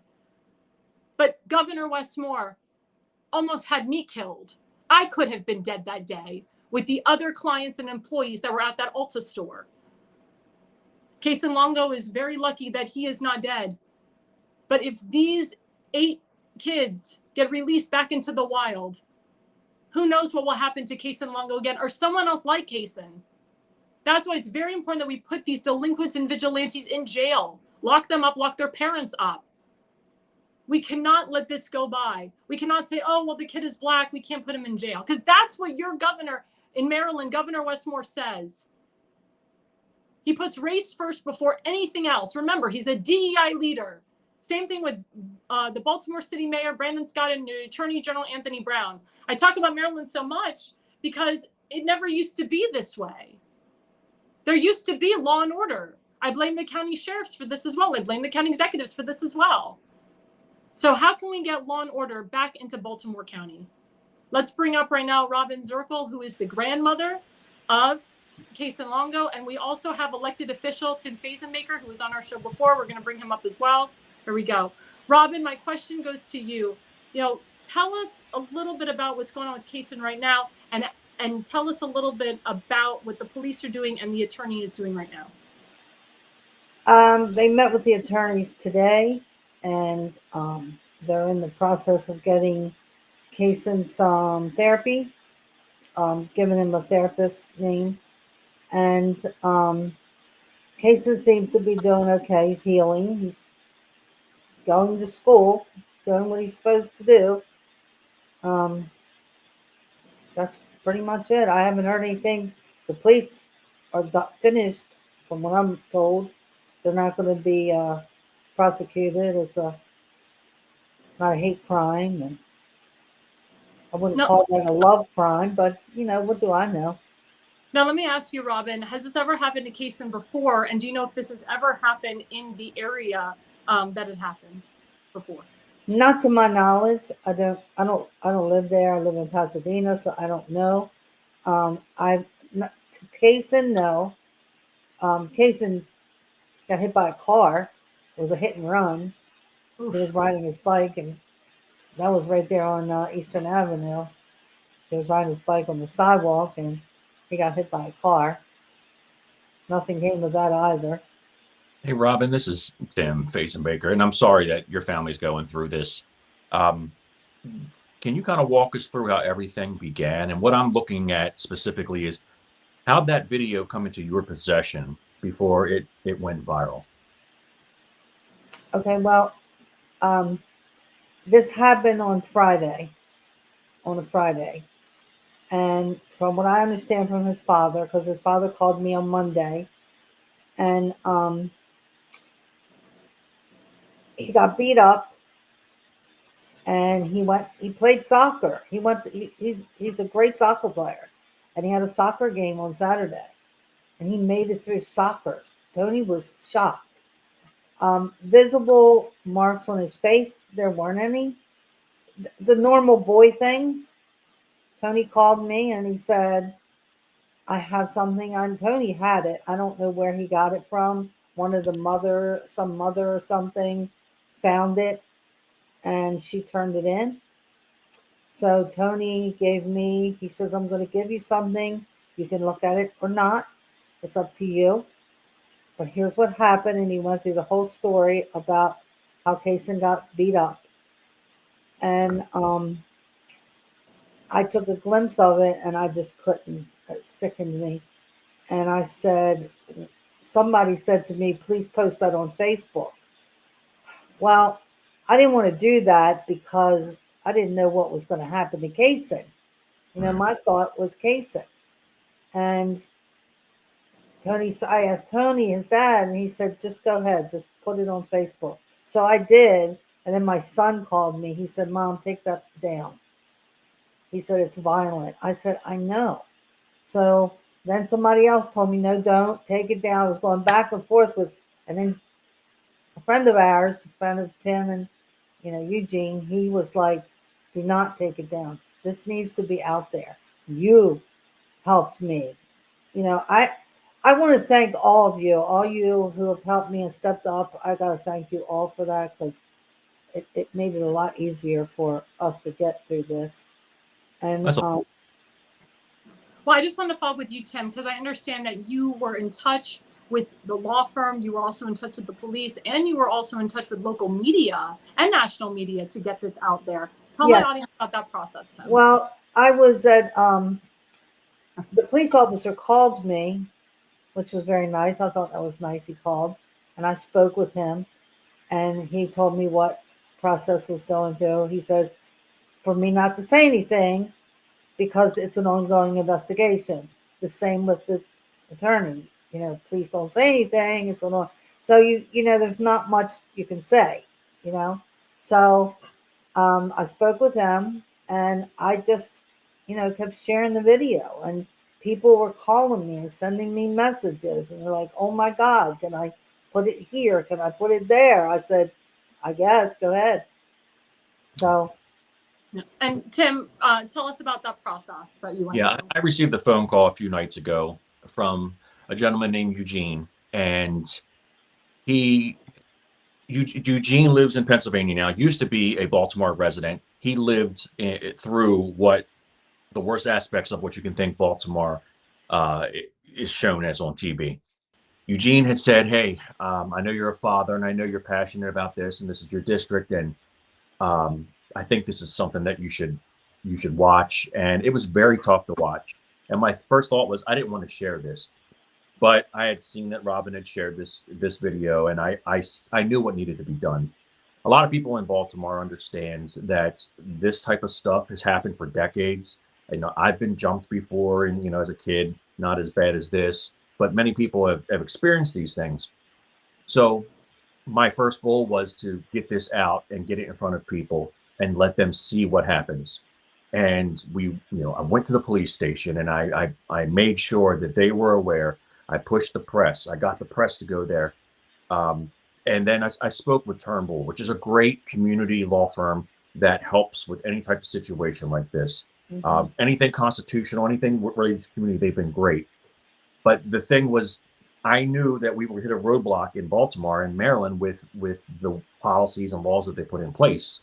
So my goal was, we can't really change these politicians in this state because a lot of people keep voting the same way. So we needed to get it even more and national. So then it got picked up on X today, and that's where many of the main influencers really started taking off. And then Elon Musk jumped in and commented on it with WTF, and it's going everywhere. And it's sad because people have to see this, but it's good because it's shining a light that's on the problem.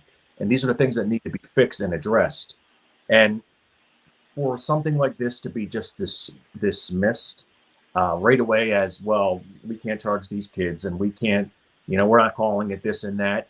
Well, a lot of people have eyes and perception, and they see these things, and they want to know, why is it certain things don't fit in categories like, is this a hate crime or not? My main focus with this is really just to expose it and let the public decide, and then from there they can take action on what laws need to be changed or whatnot. But Maryland has to wake up, because if we do not, this will continue to happen, and Maryland will continue to lose great residents. And in the news today, McCormick Spice, which is historic, is actually talking about leaving Maryland as well because of all the issues that are going on, taxes, crime, and everything else. So it was my focus to really get this out there, and then to put the last thing on this, which a lot of people, it might shock them, but Eugene is black. And he Yeah. said to me, he knows what this looks like. Whether it is or it isn't, it doesn't matter. First and foremost, it's let's take care of Kaysen. Let's take care of all our kids in our community. And then we had that discussion. And that's, I think, what the point is now. When you read the stuff that's going through the national media now, people are going, how is this not a hate crime or whatnot? Those are the conversations that we need to have so that this can change our culture in America. Exactly. And also, federal always overrides state. So I know that Pam Bondi is looking into the state of Maryland on the federal level. She is looking to possibly sue the state of Maryland, to charge your Governor Westmore, to charge your Attorney General Anthony Brown, to charge your Baltimore City Mayor Brandon Scott, because they call themselves DEI leaders and they keep combating President Trump's executive orders. What say you about that, Robin? Yes, I know, because I'm politically active, and I did the legislation for a long time, and I finally gave up. I must say, I gave up on the bills because they have the supermajority, and DEI wins, like you said. But back to Eugene, he called me that day, and Eugene was very emotional, and he was in utter shock. And he called Johnny O while he was on the phone with me, but I haven't heard anything from him. And I shouldn't, because he's not my representative. That's fine. But Johnny, it Johnny is does. the congressman in the new CD2 district. Right. Johnny, Right. Johnny, But things have to change in this state. I've lived here, all my life. I grew up in Baltimore, okay, and I walked around all the streets of Baltimore. I grew up near Druid Hill Park in Woodbury, and it was a great place to grow up. Safe. It was safe. I could go out at night. Something has to change. This can't happen. They're coming after our children in more ways than one. Yeah. That's very true. Now, Tim, you represent Essex and Edgemere and Dundalk. Tell our audience how it's changed since you were there 40 years ago to now. Yeah, as a kid, this was a great area to raise kids. It was a blue collar. You had some pockets of affluent constituents, and you had your more blue collar, and you had the people that were really downtrodden. The southeast part of Baltimore County has always been known as the way that you would win any political race in Maryland, because we had a great diverse mix of everything. We had cultures that we always talked about. When William Donald Schaefer was the mayor and the governor of Baltimore, he talked about going down Eastern Avenue, and you had Greektown, and you had Germantown, Little Italy, and he used to say that those communities are what made Baltimore. And those communities have been decimated by many of these types of things. And we've lost a lot of that cohesion that these communities have had. Now, Robin's on the other side of what used to be the Key Bridge, which many people will remember that actually was knocked down. So we used to have we used to have a lot more connection between Pasadena and, say, Dundalk, because we had that bridge. It's a little bit harder right now, but Yes. the differences that we're seeing is you have move to opportunity and other things that are being forced upon communities, and where places like Dundalk and Baltimore County have been sued because they're not meeting DEI expectations, where we have to have a certain amount of homes that are built, when they're built, have to be subsidized, whether that's Section 8 or something else. Yet at the same time, we have the historic Fort Howard down in this area, where we've always taken care of our veterans, and that's been pushed aside and is becoming developed for whatever else. And I'll not to go political, but you have all these federal workers that are either now relocating or losing their jobs in Maryland.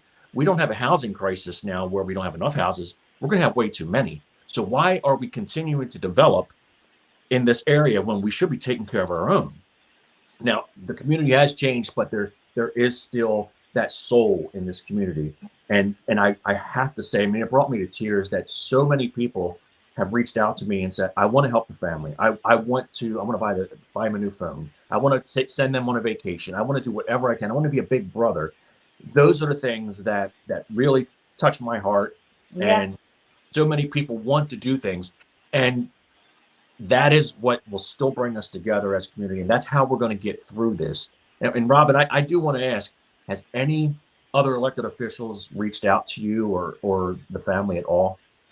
Johnny Salings did. Okay. Um, that's all. Johnny Salings, you. Okay.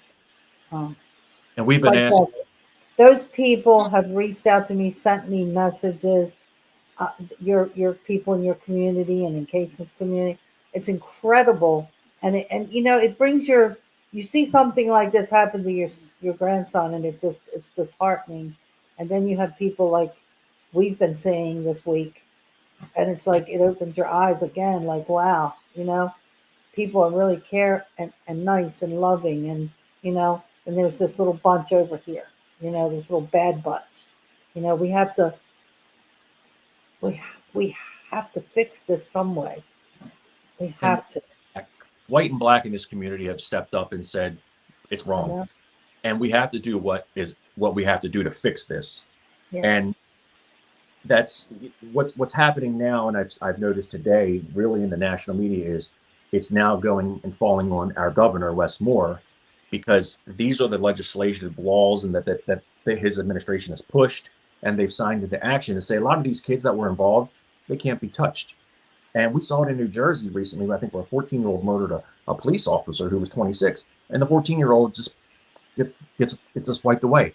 You can't charge these kids. Now that opens the conversation where you can have people that are like running for county executive, like Kim Stansberry, who's talked about, well, there are ways that we need to make sure that we do something with the juvenile crime that's out of control here. What that is, that's going to be up for the public to figure out. But we need to do something because the liberal policies that they have put in place in this state have destroyed it. They've destroyed lives. People have died from these types of things. And this is the last time that any of us want to see this.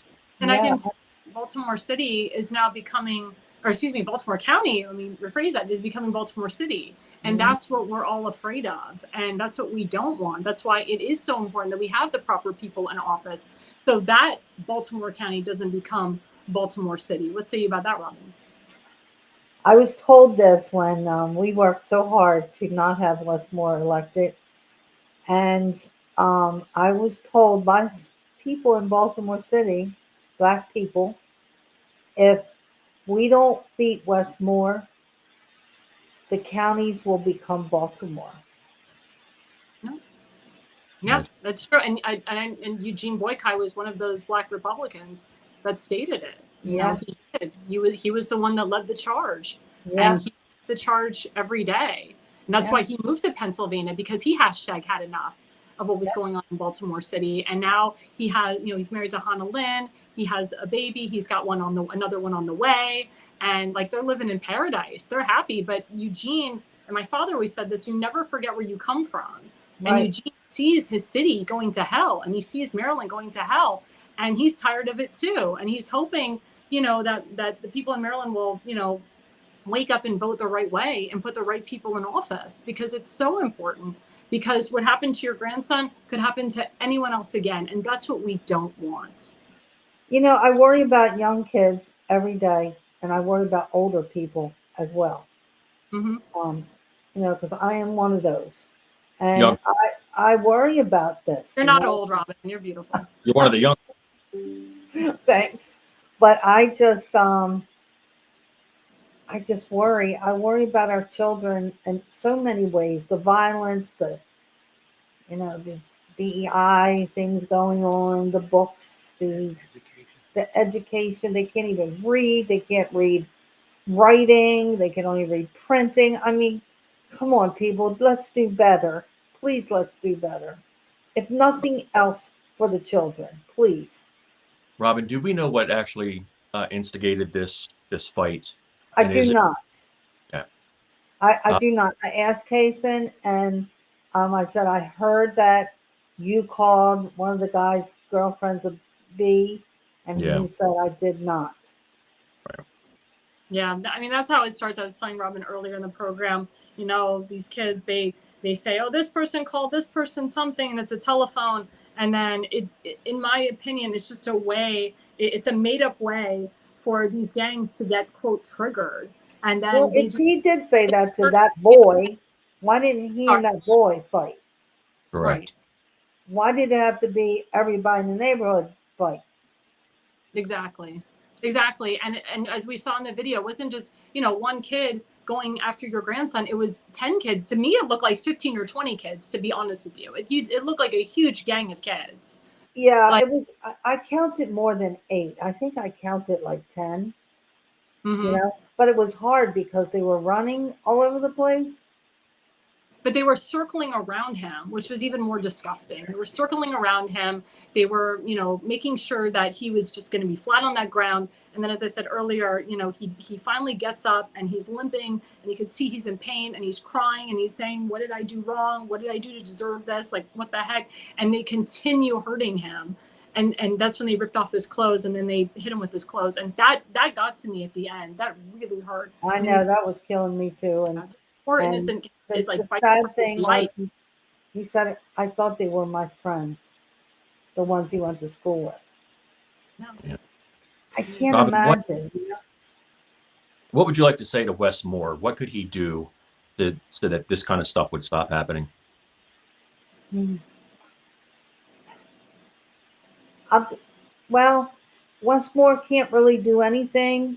He's too worried about getting elected and spending our money. So how about we go to the legislators and say, look, can you please write a bill to protect our children and do something with the juvenile justice system? Okay. I remember juvenile justice back in the day. I remember, in Baltimore, they had the juvenile services right there on Charles Street. Okay. So that's gone now. How about we have if you're so worried about them being in jail, let's have a juvenile prison, Yeah. juvenile school. When I was growing up, they had reform school. Yeah. Mhm. You can't let them go out amongst, you know, regular people and just commit crimes and say, that's bad. You can't let them go in the store. They go in the store and steal. Like she said, I watched it. I watched them. I watched them a few months ago take a backpack, cut the tags off with the store scissors, fill the backpack up, put it on, and I'm standing there going, and Yeah, I and you said can't to the do anything. girl, You can't say huh? anything. You can't do anything. You can't say anything. No. And Stop the them. lady said, we're not allowed to do anything. Yep. Sick. Yeah. I'm like, Yeah. No. what? You want Yeah. me to trip them on the way out the door while you run over them with the cart? I mean, No. come on, let's do better. Legislators, do better. I agree with Okay. you. And people who are voting, learn about your people you're electing, because people call me up because they see me out there. Tell me about the judges. What do you know? Because and the Board of Education.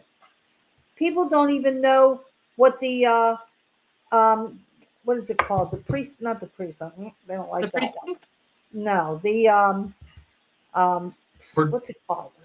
district. Eugene was on it. Oh, Oh, the city council. What is The, it? the city council. the Oh, the central. central committee. The The central Central committee. Committee. Why can't my brain's dead? Yeah, the Central Committee. People never attend those meetings or the That's true. county council meetings. How about we go learn about our system?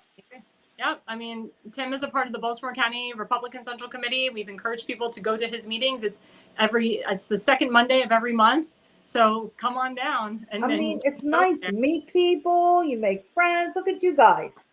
I met you guys back there on Walkaway. That's Yeah. true. We've been on each other for many years. Tim, I want to Yeah. ask you a question as a father, because you have 4 children around the same age as Kason. What do you say to, because, you always want to, as a father, you want to protect your children as well. What do you say to the school board and the superintendents, to prevent anything? Because if this happens at an apartment complex, this could happen at a school too. And I know, your kids go to school in Sparrows Point. What is your message to the school board and to the superintendents on this? I will say first, our elected school board representative in this area, I won't say his name, but he is phenomenal. Former gym Mhm. teacher, somebody I work with closely on all types of issues. And I've had 2 other issues pop up at schools since Kason's video, and he's always there. That's the type of stuff that Robin's talking about, where we get involved at that local small level. It Yes. affects so much stuff.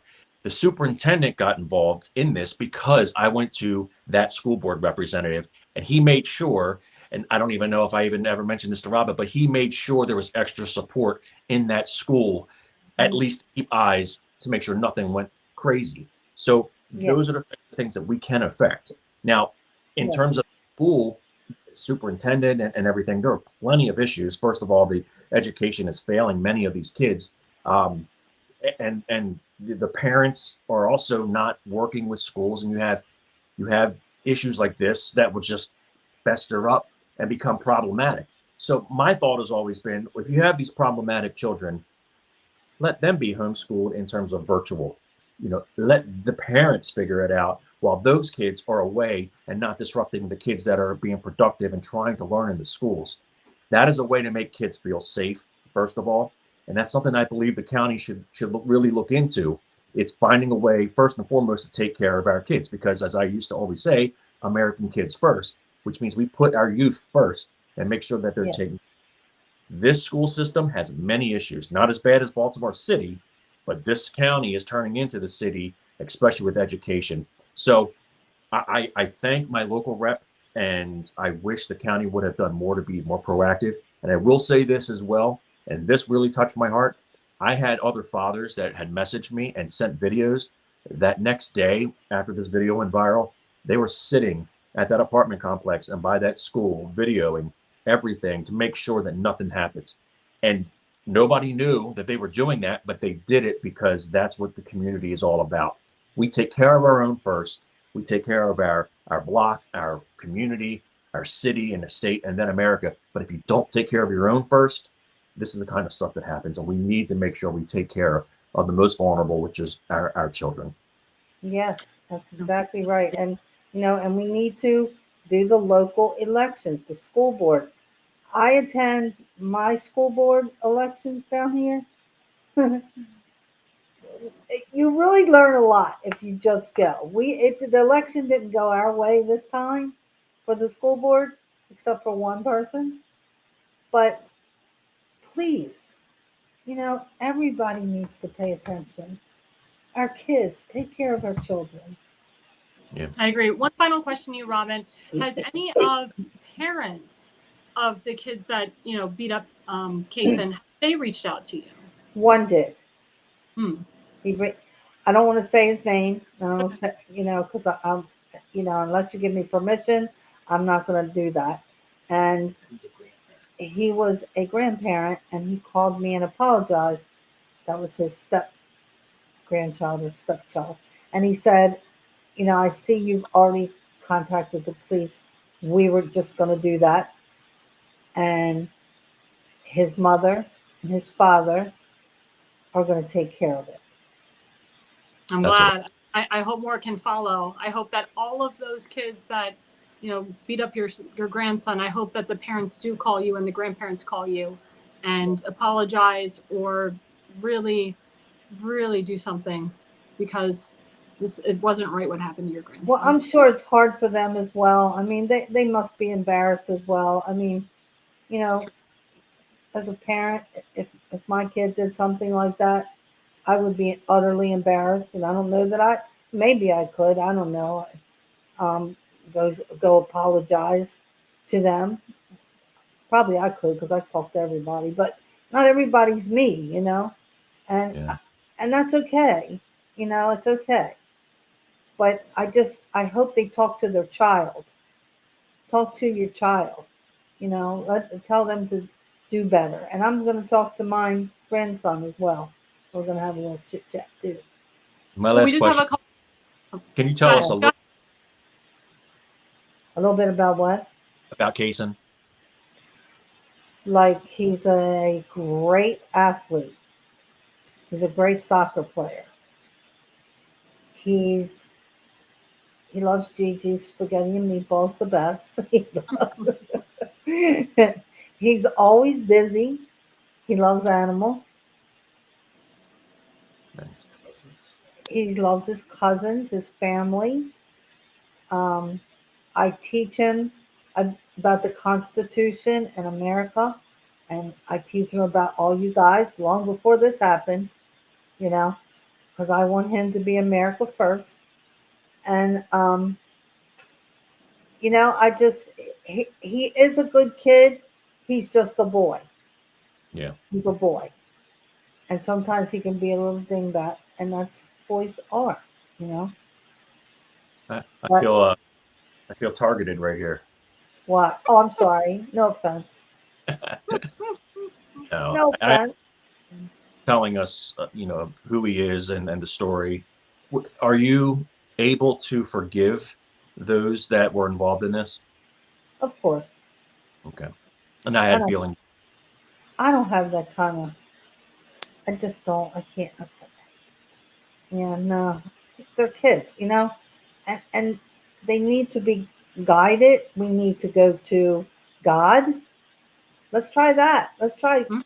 prayers in school instead of other things. Gender identity and CRT. Yeah, I didn't want to say that, but okay. You Yeah, can say it let's on this try program. that. Let's try that. Let's try, you know, instead of telling me I'm a boy instead of a girl, how about you talk to me about God? Exactly. You know, that's we need to go back to God. If we just did the Ten Commandments and the Bill of Rights, we wouldn't need all the rest of the laws in between. I agree. I agree 100%. Just final thoughts, guys. Robin, how can my audience find you? What is your social media platforms? How can we find you? And I just want to state for the record that your video went viral on at Lips at TikTok, at Elon Musk, at Gunther, who has like 1 million hits, at Catturd, who also has like 1.5 million followers plus. At Catturd was actually given an accolade by Dan Bongino, who we all know very well. Yes. So these are pretty prominent guys, and Catturd and Gunther and Chuck Callisto, they're constantly on X, like every 5 seconds, they're just reporting something. Also Yeah. at Nick Shorter as well. He also reposted this as well. So how can we get in touch with you, Robin, in terms of your social media? Well, I'm on Facebook and I'm also on Twitter, but that's kind of it. I'm on um, the other ones, but I'm really not because I'd rather make things. I'm crafty, so you know, I make things and I go out and wave signs and stuff like that. I don't sit home and do, you know, I see stuff, I share it, I make my comments, and then I'm off, you know? So, No, that's great. And Tim, of course, share your social media platform with us. Oh, if you Google my name, it's long. It's Faze and Baker. But if you Google it, everything will pop up. But America One Tim Faze as my X handle. Tim Faze and Baker is my Facebook. I'm on all the other ones too. If you Google it, I do want to ask this: if we were ever able to get President Trump to call Kaysen or somehow be involved, would that be something that would impact his life forever? would impact mine forever. Yep, I'm sure it would. Yes, he's a So, Trump guy. Trust me. so if Yeah, we can, that's our goal. If we can get this in front of President Trump, and it's possible he might have already seen it, we would love that assistance and for him to touch our communities and say, you know, I'm with you, whatever it is. So it's a far yeah, stretch. He's done it many a times with people, so hopefully we can.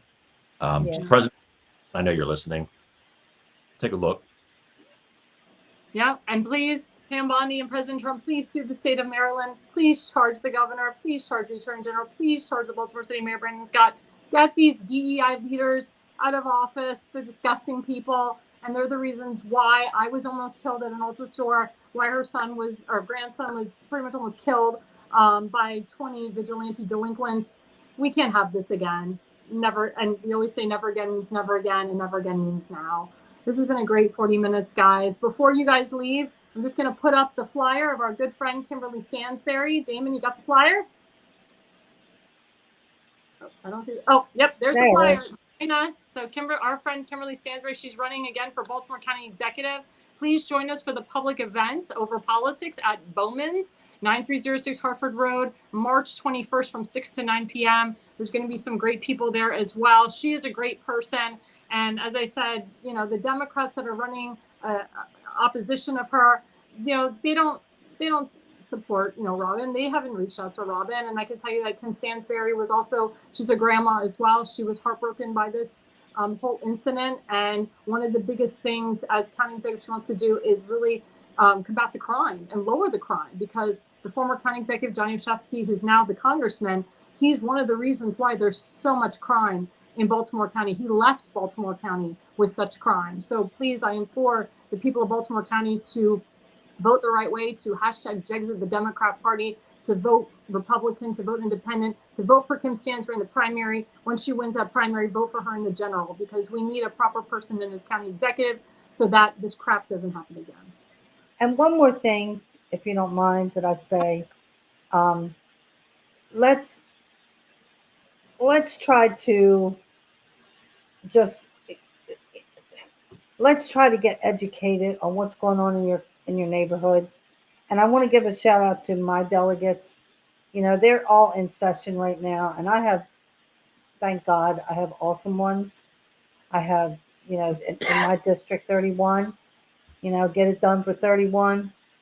So I want I just want to say, we have great people here in my district, and I'm grateful for that. And are you running again too? I hope so. I'll do whatever the people are asking me to do to help. Okay. I'm asking. I'll come over the bridge, or I'll swim. Is one of your delegates, is it Brian Chisholm? It is Brian Chisholm.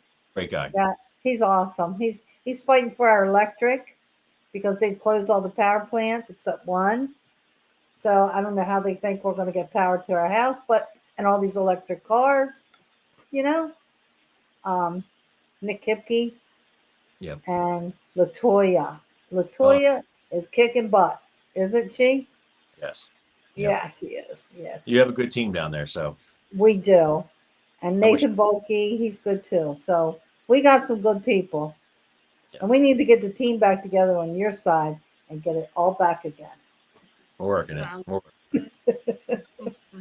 Sounds good. Well, thank you guys so much for coming on. You guys are always welcome back on my show. And we'll be seeing actually more of Tim on this network. Yay. That'll be a surprise. I'm not going to say yet, but you will see Mr. Fazenbaker more on this network. Well, that's awesome, Tim. Glad to hear it. Thank you, Alexandra. It was good to see you again. Thank you so much. Thank you, Tim. I can't thank you enough. My son keeps telling me I can't tell you, Mom, how nice he is. Thanks. Well, that touches me. I'm glad to impact his life in a better way. Yes. Thank you. Thank you all. Thank you guys so much. And we will be right back after the break.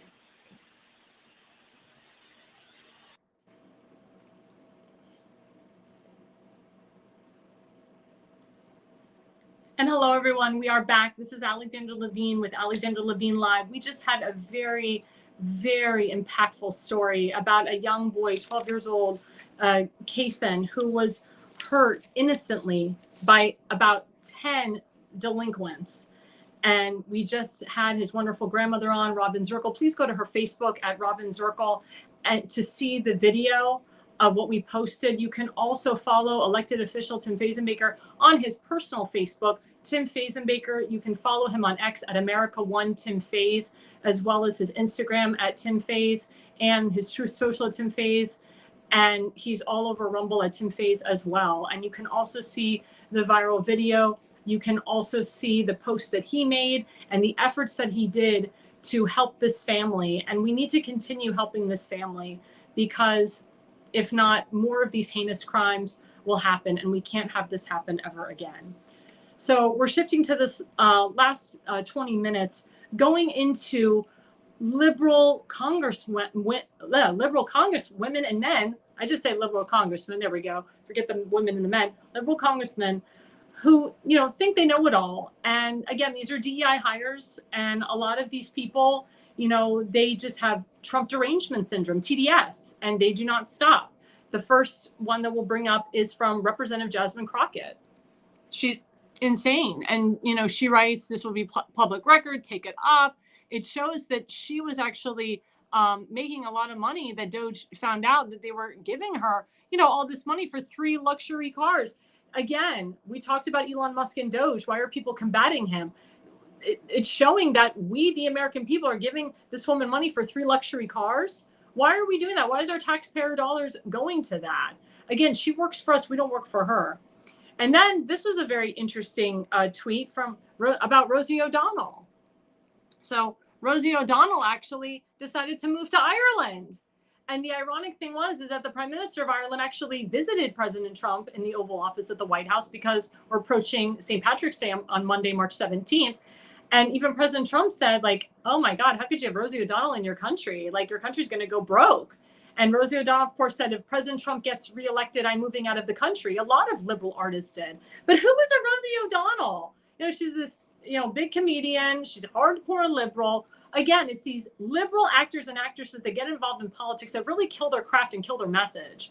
And I was a professional opera singer. I didn't get into politics until my career was literally ripped under me because of the crappy economy that Barack Obama put us in. And then Joe Biden comes in and makes the opera profession even worse by mandating vaccines. And then we go into the Kennedy Center and see that there's no money there. And I knew that. I knew the Kennedy Center had no money, because when you have liberals or woke people controlling the arts, everything turns to crap. And President Trump said that, and it's 100% true.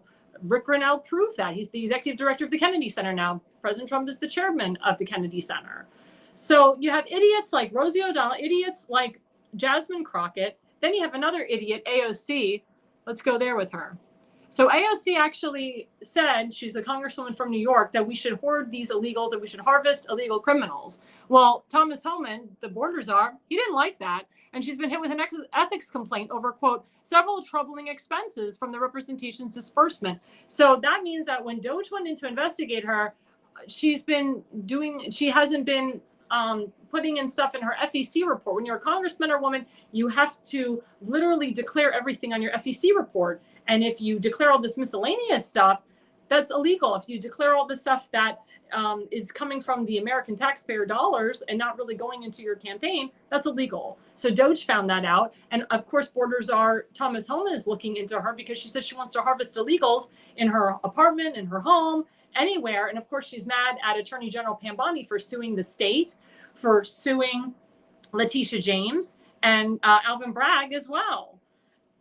And it just goes to show you the Trump derangement syndrome, the Democrats, how they're messaging, how they have no messaging, because they're so liberal and they only care about themselves. And of course, as we know, they're bought and paid for by Marxist, socialist, communist elitists.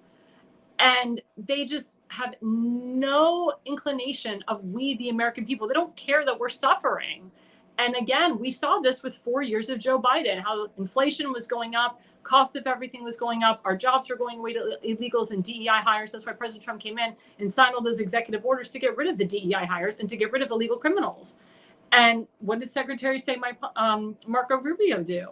He revoked the visa of that crazy guy in Columbia University who started the pro-Hamas protest against Jewish people and Christians. And then there was a huge protest at Trump Tower about it. This is insane. This is insane. Again, it's the minority trying to beat the majority. Most Americans are not in favor of these woke ideologies and the CRT and the gender identity. Again, we've hashtag had enough. So we need to fix that. We need to combat that. We need to elect people that actually care about we the people and support President Trump and his agenda. And then we find out by President Trump's White House counsel, my personal friend Alina Habba, she confirms it. We'll put up that slide. Holy crap. Alina Habba confirms that they are reviewing the Epstein documentation and prosecutions are actually coming. This is a massive win for America. Remember I said, trust the system. But there was something else with Alina Habba. She actually was being interviewed by Benny Johnson over there. He works at Turning Point USA. She was interviewed by him at the fake Oval Office.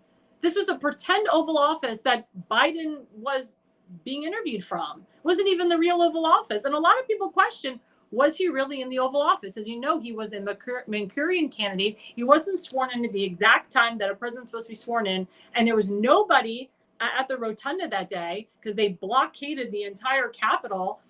And there was barely any, there was certain people invited, it wasn't open to the public. So we saw the BS with that. A lot of people said that Joe Biden and Kamala Harris are not technically the president and the vice president of the United States. I never acknowledged Joe Biden as my president. I never acknowledged Kamala Harris as the vice president. I never will. I'll never call them former. I'll never call them the president. I never, ever will, because I know that they didn't win. We all know it was BS.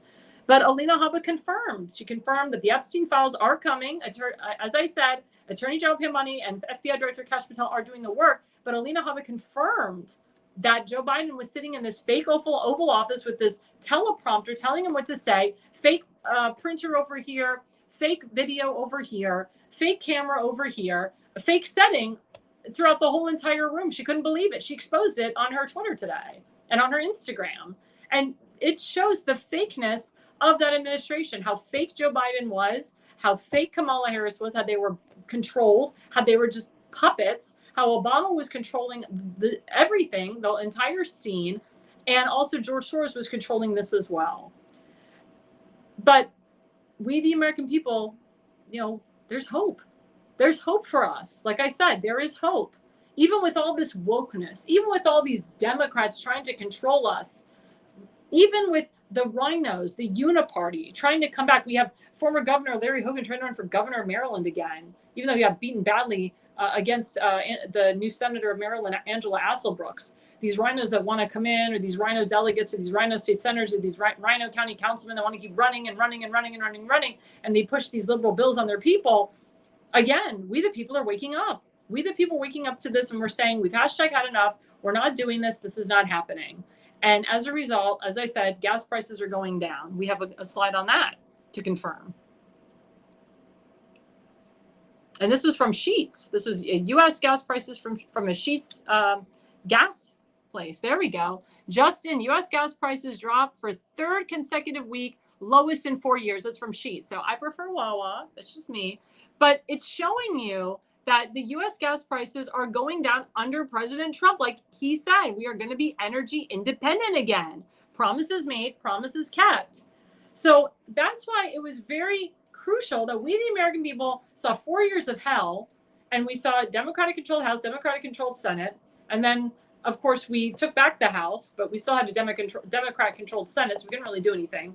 And that's why it was so important that President Trump came back in 2024 with a Republican House of Representatives and a Republican Senate. And now we're really getting things done. And all of his appointments have been confirmed. His 21 appointments have been confirmed. And now we're getting the ball rolling. And we are getting back to making America great again and keeping America great. And like I said, we have to trust the process. The man has been in there for almost 2 months, and he's done a phenomenal job. I mean, the man has been working since day one. He signed over 200 executive orders on Inauguration Day. And every day he's signing executive orders. And if the mayors, the governors, the county executives don't adhere to these executive orders, there will be consequences. That's why Pam Bondi is suing certain liberal states that are not following the Trump agenda. That's why Thomas Homan with Kristi Noem, DHS and ICE is coming in and removing all of these illegals. That's why Secretary of State Marco Rubio is revoking the visas of these pro-Hamas people, these anti-Semites, anti-Christians that were on college campuses and were hurting innocent Jewish lives and innocent Christian lives. And we have, of course, Pete Hegseth, the new Secretary of Defense, how he's getting rid of the woke culture in the military, how he wants real men in the military, real men with merit, not this trans crap. And he doesn't want we, the American people, paying for their trans surgeries. It's asinine. He saw what happened under the Biden administration with the military, and he's all about the military and getting the job done for we the people. And then you have Doug Collins, who's the secretary for the Department of Veterans Affairs, how he's going to help our veterans and get our veterans out of poverty and put them back in homes and get them jobs. He's tired of seeing our homeless veterans. That's why, Tim Fazenmaker and I are working so hard on Fort Howard and getting rid of this illegal bill that Governor Westmore put in to put Section 8 housing on federal land, which is illegal. That's why we cannot have federal landmarks be destroyed by these DEI leaders, by this woke ideology that the majority of Americans, they don't want and they don't accept. And I've talked to a lot of Democrats that voted for Trump in 2024. There was a lot of Democrats that didn't vote for Larry Hogan for U.S. Senate, but they voted for President Trump because they believe in him and they believe that he cares about everybody, and not just himself and not just a certain party. Remember, President Trump is the guy that goes across the aisle and talks to the outsider. He brings that outsider in. He negotiates with them. They come to a consensus. That's what's important. We all have to get on board here. We all have to get on board. And we all have to understand that we are all Americans. That is what we are. We are all Americans. It's not about race, religion, creed. If you're a Republican, if you're a Democrat, independent, if I'm Jewish, if I was born in Israel, if I was born somewhere else, became an American citizen, we're all Americans at the end of the day. And that's what we lost under the Biden administration. Remember, America first. And like Robin said, we need to educate our children. We need to get better curriculum in the schools for our children, so that crap like what happened to her grandson doesn't happen again. We can't have this notion that just because I'm Black, I get away with everything. No, you broke the law. Like Thomas Tomlin said, it doesn't matter if you're Black, brown, white, purple, whatever, Jewish, Christian, you broke the law. You go directly to jail. Do not pass go. Do not collect $200. You go directly to jail. You broke the law. It's not rules for thee and not for me, or, oh, I'm a higher power, I'm an elected official, even though I drove under the influence, I shouldn't have to go to jail. I mean, this is ridiculous. Or you have a governor and a mayor that call themselves DEI leaders and there's no repercussions. No, they should be charged. I blame the lieutenant governor too, Aruna Miller in Maryland. She's a DEI hire. She hasn't done anything to combat anti-Semitism. She's done nothing to combat any type of hate crimes. The fact that the police didn't consider what happened to Robin Zirkel's grandson a hate crime is asinine to me. That boy was kicked and hit and assaulted by a gang of 10 plus people. And there was no one there to come to the boy's aid. Imagine if that was your son or your grandson or your nephew or your cousin. Imagine. Like I said, I was a witness to a robbery at an Ulta store, a store that I've shopped at for years. I couldn't carry a firearm with me, couldn't carry a weapon.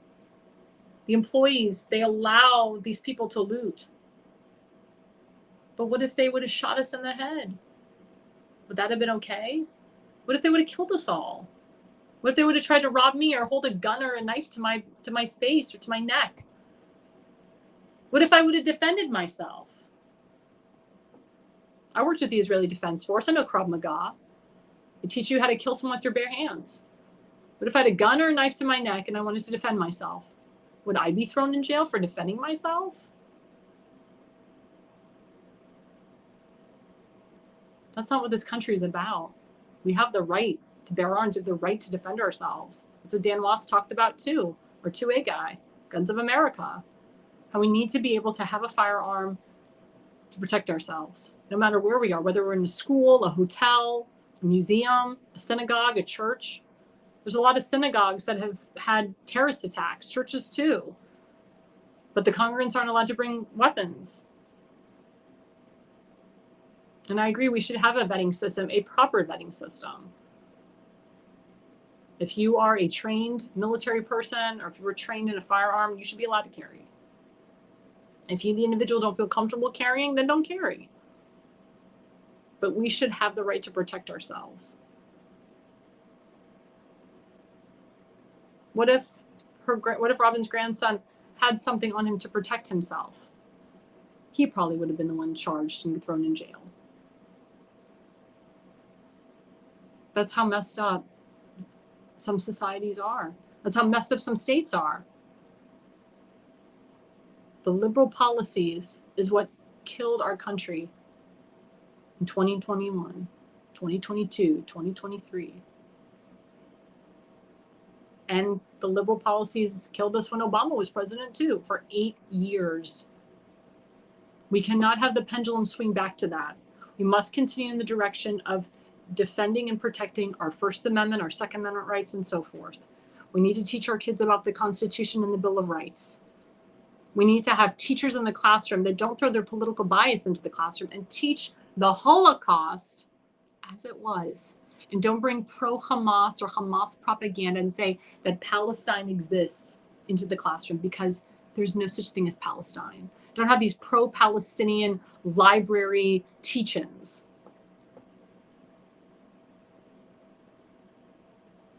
Don't allow a pro-Hamas group to invade President Trump's humble abode of New York, Trump Tower, and spew out propaganda and BS. It's not peaceful protesting, especially when they spew out garbage. And don't be upset that a pro-Hamas activist pushed pro-Hamas protests at Columbia University or any liberal college and called for the genocide of Jews. You don't protest in support of that. You protest against it. You fight against crap like that. You don't allow it. Anyone that is supporting this young guy from Columbia, I don't even think he was a student, he was 31 years old. It's a disgrace. It is such a disgrace. And again, we need to get back to law and order. We need to get back to law and order in this country. That's what we voted for. That's what President Trump is doing every day. That's why he put border czar Thomas Homan in there with Kristi Noem, Pam Bondi, and so forth, and Kash Patel. Allow them to do their jobs. Trust the process. It's coming. I'm telling you, it's coming. Well, before we leave and get out of here, I just want to emphasize again, my friend Kim Stansberry, her event, we're going to put up her flyer again. There we go. Kimberly Stansberry for Baltimore County Executive.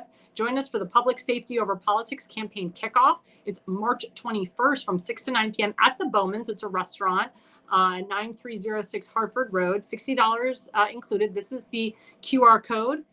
You can also purchase or donate at electkimstansberry.org. That's electkimstansberry.org. Well, this has been a great 2 hours, guys. We covered so many things. I just want to say, please follow us on Rumble at America's Pulse Network. Please follow us on YouTube at America's Pulse Network. Please follow us on X at America's Pulse Network. And don't forget, we have other broadcasts on this show, the Jersey Shore Monday nights with my friend Damon Gallo from 8 to 10 p.m. and Friday nights, 8 to 10 p.m. with my friend Damon Galdo, the Jersey Shore, everybody.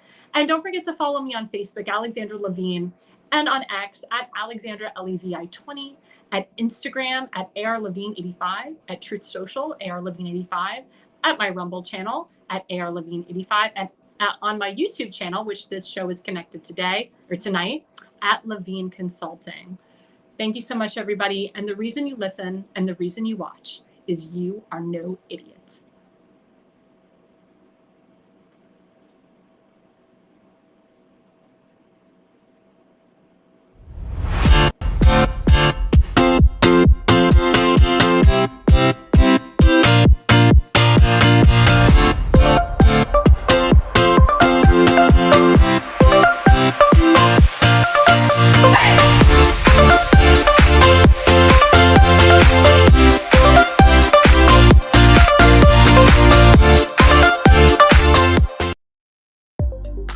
America's Pulse Network. The mainstream media is bought and paid for. The truth is twisted to fit their agenda.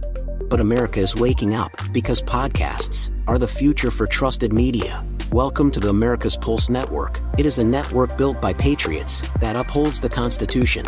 The America's Pulse Network stands for God, truth, and the America First movement. There is no corporate propaganda, no government spin, just real news, real talk, and real voices fighting for faith, freedom, and the future of this great nation with common sense. Here are some of America's Pulse Network podcasts. Alexandra Levine Live, hosted by Alexandra Levine. Jersey Shore Podcast, hosted by Damon Galdo. The Conservative Corner, hosted by Seth Eisenberg. APN's The Pulse, hosted by Alexandra, Damon, Elena, and Seth. So tune into America's Pulse Network on the following social media platforms: X/Twitter, Rumble, Truth Social, Facebook, and YouTube. Join the revolution. Because the pulse of America beats for God and country. America's Pulse Network is for faith, family, freedom, and truth.